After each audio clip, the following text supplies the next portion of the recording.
Good morning বন্ধুরা, কেমন আছো তোমরা জানিও। আশা করছি ভালো আছো, সুস্থ আছো।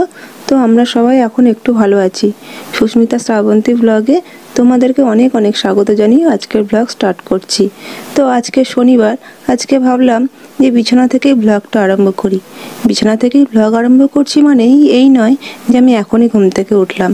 এখন প্রায় 8:30 বেজে গেছে। আমি 7টার সময় ঘুম থেকে উঠেছি, আর ঘুম থেকে উঠে বাসি ঘর ঝাড় দিয়ে ব্রাশ করে চা খেয়ে একটু এনার্জি বাড়িয়ে তারপর এসেছি তোমাদের সঙ্গে কথা বলতে। আমার আবার প্রত্যেক দিন সকালে ঘুম থেকে উঠতে অনেক দেরি হয়ে যায়।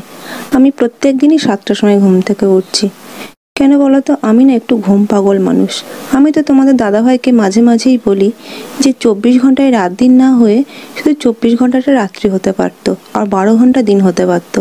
মোট 36 ঘন্টায় দিন রাত্রি হলে আমার একটু সুবিধা হতো, আমি একটু ঘুমিয়ে বাঁচতাম।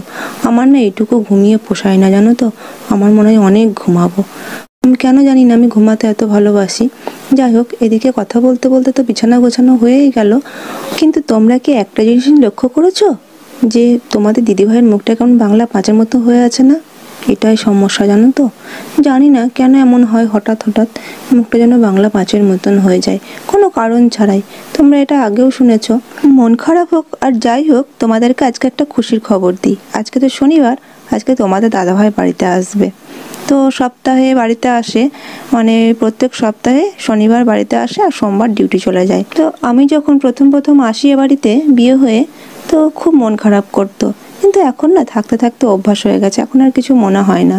তা তোমরা হয়তো বলবে যে তোমাদের দাদাভাই বাইরে থাকে, তোমাদের দাদাভাই ওখানে কোয়ার্টার আছে, সবই আছে, তবু কেন আমাকে নিয়ে যায় না? কেন বলো তো নিয়ে যায় না? তোমাদের দাদাভাই একটা কথাই বলে যে বাড়িতে সবার সঙ্গে থেকে পরিবারটাকে আগে চিনতে হবে, যে একসঙ্গে থাকা, শ্বশুর শাশুড়ি যা ভাসুর নিয়ে একসঙ্গে থাকাটা কী জিনিস। কিন্তু তবে একটা কথা কি বলো তো, একসঙ্গে থাকার মজাটাই আলাদা।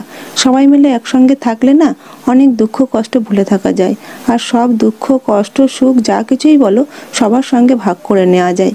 তো সেই জন্যেই আমি বাইরে কোথাও যাই না, আমার ভালো লাগে না বাইরে কোথাও থাকতে। আমার মনে হয় বাড়িতেই ভালো। যদি কোথাও কোনো দিন বেড়াতে যাই, আমি 2 দিনের বেশি থাকতে পারি না, যে কবে বাড়িতে আসবো।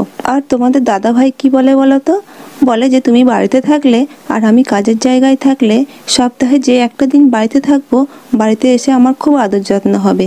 আবার এটাও বলে যে যদি দুজনে একসঙ্গে থাকি, তুমি আমার সঙ্গে সবসময় ঝগড়া করবে। তোমরাই বলো, আমাকে কি ঝগড়ুটে মনে হয়? আমি কি তোমাদের দাদাভাইয়ের সঙ্গে সবসময় ঝগড়া করি বলে তোমাদের মনে হচ্ছে? তোমাদের দাদাভাই বলে কি করবো বলো, আমার তো কিছু করার নেই যদি এরকম বলে থাকে। তো এবার যদি কোনোদিন বলে আমি ঝগড়া না করলেও সত্যি সত্যি ঝগড়াটা করবো। তো তোমাদের দাদাভাইয়ের কোয়ার্টার থাকার সত্ত্বেও কেন নিয়ে যায় না আমাকে, সব সত্যিটা আজকে তোমাদেরকে বলেই দিলাম। তো তোমাদের সঙ্গে বকবক করতে করতে আমার বিছানা ঝাড়া পরিষ্কার করা সব হয়ে গেল। এবার ঘর বারান্দাটা মুছে নেব। ঘর বারান্দাটা মুছলেই তারপর আমার অনেক কাজ হয়ে যাবে। তারপর স্নান করতে পারবো। স্নান টান করে এসে মুড়ি খাবার জন্য তরকারি করব। তো আমি ভাবছি যে তোমাদের দাদাভাই তো সন্ধ্যাবেলায় বাড়িতে আসবে, বাড়িতে এসে তো একটু টিফিন করবে, ওর জন্য আবার সন্ধ্যাবেলায় কি করব। তো এরকম ভাবতে ভাবতে দিদিভাই বাইরে থেকে কি একটা কথা বললো, আমি না হেসে দিয়েছি, আর মন খারাপটা আমার ভালো হয়ে গেল। সকাল সকাল মন খারাপ থাকলেও সবার সঙ্গে কথা বলতে বলতে না আস্তে আস্তে ঠিক হয়ে যায়। আর আজকে দিনটাও বেশ ভালো, জানো তো। বাইরে ঝলমলে রোদ্দুর বেরিয়েছে, এত সুন্দর লাগছে না দেখতে। মনে হচ্ছে এবার যত জামা কাপড় নোংরা আছে সব কেচে দেবো। কিন্তু এই তো সেদিন কেচে দিলাম, এখন আর নোংরা জিনিস বলতে কিছুই নেই। আজকে আবার দিদিভাই অনেক জামা কাপড় মাখিয়েছে কাচবে বলে, এতক্ষণে হয়তো কাচাও হয়ে গেল। তা ও তো ছাদে সব জোড়া করে রেখে দেবে, তাহলে আমি কোথায় শুকাতে দেবো? সেই জন্য যে বাদ বাকি যেগুলো আছে সেগুলো আমি আজকে আর কাচবো না। আবার মাও বলছে যে কিছু জামা কাপড় নোংরা হয়েছে, কাচতে হবে। দেখা যাক কি করা যায়। আর আজকে যেহেতু সকাল সকাল রোদ্দুর উঠেছে, দিদিভাই ঠাকুমাকে ঘর থেকে বাইরে বার করে ব্রাশ করিয়ে একটু চা মুড়ি সকাল সকালই খাইয়ে এসছে। তো কাকাদের বারান্দায় সকাল থেকেই রোদ্দুরটা আসে, খুব ভালো লাগে। আসলে দক্ষিণ দিকে মুখ তো, রোদ্দুরটা পুরোটাই পায় বাড়িতে। তো ঘর বারান্দা মুছে আমি ভাবছি একবার বাগানে যাব। তোমাদের দাদাভাই বলল যে বাগানটা একবার দেখে এসো। তো 2 দিন যাওয়া হয়নি, জানো তো। আকাশটা মেঘলা ছিল তো, ওই জন্য ইচ্ছে করছিল না যেতে। যদিও বা যাচ্ছিলাম, সামনে থেকে ঘুরে চলে আসছিলাম। আর শীতকাল বলে বেশি সমস্যা হচ্ছে। শীতকালে কেমন একটা জড়তা ভাব লাগে না? শীতকালটা চলে গেলে মনে হচ্ছে যেন বাঁচবো। কি বলো তো, শীত যখন খুব পড়বে তখন মনে হবে গরমকাল ভালো, আর যখন খুব গরম পড়বে তখন মনে হবে শীতকাল ভালো। কোন সময়টা যে ভালো আজও বুঝে উঠতে পারলাম না। তো কিছুক্ষণ আগে তো আমি খুব লাফালাফি করছিলাম, তোমাদের দাদাভাই বাড়ি আসবে, তোমাদের দাদাভাই বাড়ি আসবে বলে তোমাদেরকে খুব বলছিলাম। কিন্তু এইমাত্র খবর পেলাম তোমাদের দাদাভাই আজকে বাড়িতে আসতে পারবে না, কাজের প্রেশার আছে। তো কালকে তো রবিবার, ও বললো কালকের দিনটাও ডিউটি করে তারপরে ফিরবো। তো দেখা যাক, এখন যেটা বলবে সেটাই তো শুনতে হবে, কিছু তো করার নেই। কাজের জায়গায় যখন আছে কাজটাই তো আগে প্রায়োরিটি দিতে হবে। আর আমারও অনেক কাজ আছে, তোমাদের দাদাভাই বাড়ি আসলো না বলে মন খারাপ করে তো আমার বসে থাকলে চলবে না, আমাকে এদিকে অনেক কাজ করতে হবে। ওর যখন ইচ্ছা হবে তখন বাড়িতে আসবে। তো আমাকে ঘর মোছা শেষ হলেই আগে মুড়ি খাবার তরকারিটা করতে হবে, না হলে শ্রাবন্তী এসে চিৎকার চেঁচামেচি করবে যে আমি এখন 10টা বেজে গেল, কখন মুড়ি খাবো, আমার খিদে পেয়েছে। সায়ন ওদিক থেকে চিৎকার করছে আমার খিদে পেয়েছে। তো মুড়ি খাবার তরকারিটা আগে করে নেব, তারপরে স্নান করবো, না হলে হবে না, সবাই চিৎকার চেঁচামেচি লাগিয়ে দেবে এখনই। তো আজকের এই ভিডিওটা এই কারণেই করলাম যে প্রত্যেক দিন কী রান্না বান্না হচ্ছে, কি খাওয়া দাওয়া হচ্ছে, সবটা তো তোমাদের সঙ্গে শেয়ার করছি। কি কাজ করি সকাল থেকে সেটা তোমরা একবার দেখো। তো দেখো, আজকে তোমাদেরকে আমি কিছু জিনিস দেখাবো যেগুলো আমি কেনাকাটা করেছি। তো আমার এই জিনিসগুলো খুবই ভালো লেগেছিল, সেই জন্যই কিনেছি। হয়তো তোমাদেরও ভালো লাগবে। এই কালারটা আমার যা সুন্দর লাগে না, এই কালারের শাড়ি বলো, ব্লাউজই বলো, আর চুড়িদারই বলো, আমার পরতে খুব ভালো লাগে। এই কালারটা এত কেন প্রিয় জানি না, এই ব্লাউজটা আমার গায়ে বড় হবে জেনেও আমি কিনেছি এই কালারটার জন্যে। আমার খুব ভালো লাগে এই কালারগুলো। আর একটা জিনিস আমি লক্ষ্য করে দেখেছি, আমার চয়েস আর তোমাদের দাদাভাইয়ের চয়েস প্রায় এক। মানে আমিও যেটা পছন্দ করি ও সেটাই পছন্দ করে। কি করে এটা হয় আমি জানি না, যে আমার হয়তো কোনো দোকানে গেলাম, যে আমার দেখলাম যে একটা কালার পছন্দ হলো, সঙ্গে সঙ্গে ও বলবে যে ওই কালারটা তো খুব ভালো লাগছে। তো এগুলো আমার খুব ভালো লাগে, জানো তো। এটাই তো হওয়া উচিত, তা না হলে আর হাজব্যান্ড ওয়াইফ হলাম কি করে, দুজনের পছন্দটা যদি একই না হলো। তো আমি কিছুদিন ধরেই ভাবছিলাম কিছু ডিজাইনার ব্লাউজ নেব, তো আমার তো সেগুলো তো নেওয়াই হয়ে গেছে। আমি সেদিন গিয়েছিলাম, গিয়ে নিয়ে এসেছি। তা এগুলো তোমাদের দাদাভাইয়েরও খুব পছন্দ হয়েছে। তবে এখন আমি যেটাই কেনাকাটা করি, যেটুকুই হোক না কেন, সে কম দামি জিনিসই হোক আর বেশি দামের জিনিসই হোক না কেন, তো যতক্ষণ না তোমাদের সঙ্গে শেয়ার করতে পারি ততক্ষণ যেন আমার মনটা ঠিক শান্তি হয় না। সে খাবার না হজম হলে যেমন পরিস্থিতি হয়, আমারও ঠিক সেই রকমই হয় তোমাদেরকে না বলতে পারলে। তো আরেকটা জিনিস তোমাদেরকে দেখাই, আমি একটা শাড়ি কিনেছি। বলো তো এই শাড়িটা কেমন হয়েছে দেখতে? এই শাড়িটা কী বা নাম তাও জানি না, তবে পছন্দ হয়েছে, আমি কিনে নিয়েছি। তবে নতুন শাড়ি দেখলে যতক্ষণ না পরি ততক্ষণ আমার মন কিন্তু ঠান্ডা হয় না।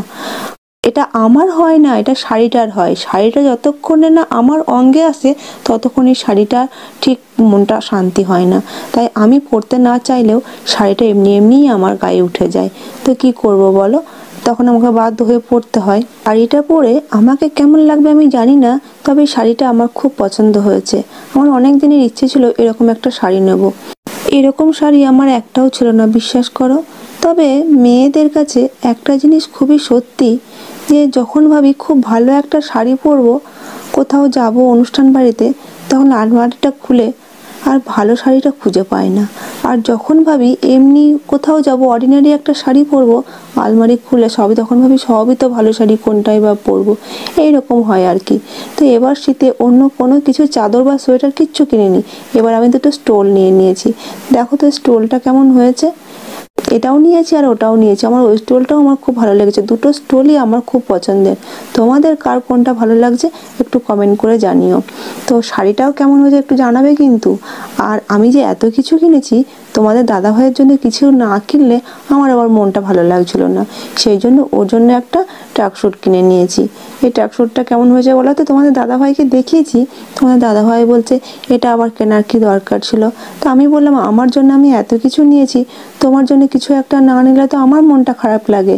দেখো আমি আবার শাড়িটা আবার দেখছি আমাকে কেমন লাগছে। এই শাড়িটা আমি নিয়েছি একটা বিশেষ দিনে পরবো বলে।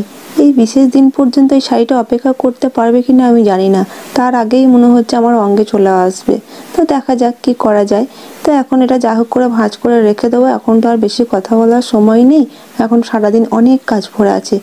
আর আমারও তো খেয়ে দিয়ে কাজ নেই, সকালবেলায় পাঁচুর মায়ের ঝাঁপি নিয়ে বসে পড়েছি। যাই হোক, আমার জিনিসগুলো তো দেখানো হয়ে গেল।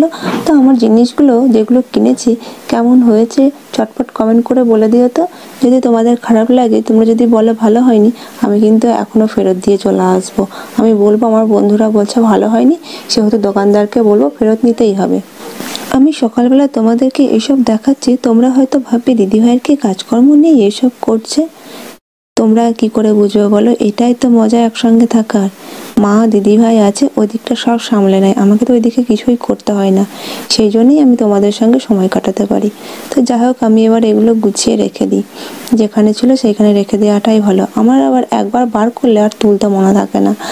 তো আমার ভিডিওটা কেমন লাগলো তোমরা একটু কমেন্ট করে জানিও তো। আর ভালো লাগলে একটা লাইক করে দিও, আর পারলে একটা শেয়ার করে দিও। তবে তোমাদের সঙ্গে আসতে বেশ আমার ভালোই লাগে। কেন জানি না, তোমাদের সঙ্গে কথা বললে না মনটা অনেকটা হালকা হয়ে যায়। তো এবার তোমরা নিশ্চয়ই বুঝতে পারছো যে আর বেশি বকবক করবো না। সকাল থেকে তোমাদের সঙ্গে প্রচুর বকবক করলাম। আচ্ছা, আমি যে এত বকবক করি, তোমরা কি তাতে খুব বিরক্ত হয়ে যাও, না তোমাদের ভালো লাগে? আমাকে একটু জানিও তো। জানলে আমার সুবিধা হয়, তাহলে আমি আরও বেশি কথা বলতে পারি। আর তোমরা যদি বলো যে ভালো লাগে না, তাহলে কথাটা একটু কম বলবো। তো তোমরা সবাই ভালো থেকো, সুস্থ থেকো, আর আমার পাশে থেকো। আর হ্যাঁ, অবশ্যই নিজের নিজের খেয়াল রেখো। আর যারা যারা এখনো আমার চ্যানেলটা সাবস্ক্রাইব করনি, একটা সাবস্ক্রাইব করে আমার চ্যানেলে চলে এসো। তো তোমাদের জন্য আরও নতুন নতুন ভিডিও আনার চেষ্টা করব। তো আজকের মতো এই পর্যন্তই। আবার দেখা হচ্ছে নেক্সট ভিডিওয়। তোমরা ভালো থেকো, সুস্থ থেকো, আর আমার পাশে থেকো। আর এখনকার মতন টাটা।